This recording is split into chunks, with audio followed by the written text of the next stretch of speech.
Use an Ethernet cable to connect two computers together. They connect without a router or switch. Then follow these steps to transfer files from one computer to another. This is the computer sharing the folder so the other computer can access it to transfer files. This computer is named Desktop 1. I share the folder to transfer files.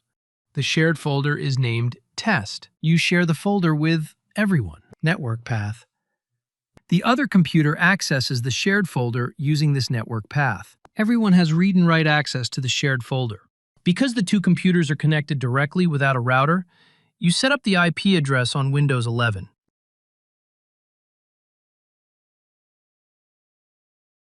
Set up IP address static 192.168.1.100. Two computers on the same subnet, but with different IP addresses. This is the IP address of this computer. Make sure the other computer has a different IP address. Now switch to the other computer and access the shared folder. As mentioned, there is no router, so set a static IP address for both computers.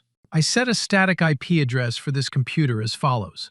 Two computers on the same subnet, but with different IP addresses. 192.168.1.200. This is the IP address of this computer, different from the other computer.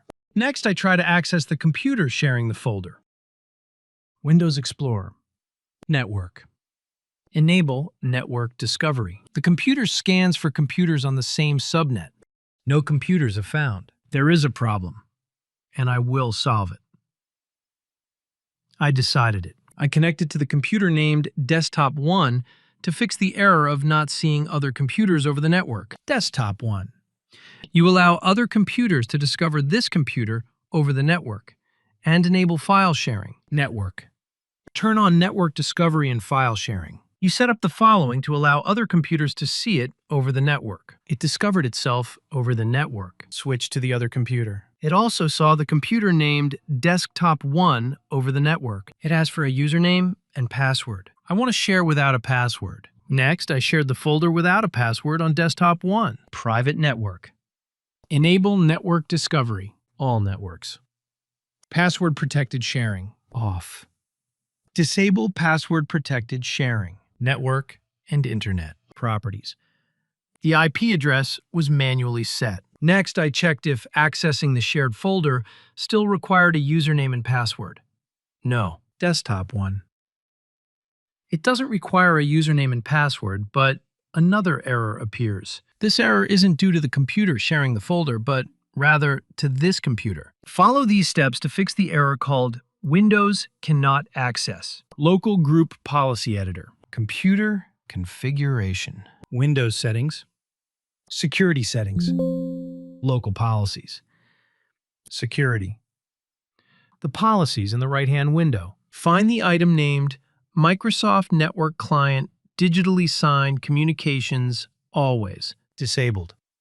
Microsoft Network Client Digitally Signed Communications Always. Administrative Templates. Network. LAN Man Workstation. Edit the policy named Enable Insecure Guest Logons. Enable Insecure Guest Logons. Enabled. Edit as above to allow guest accounts to access the shared folder. Next, access the shared folder. Network. Desktop 1. Windows cannot access. Desktop 1. Run window. Update policies. It failed because one step was missing. The final step is as follows. Control panel. Category.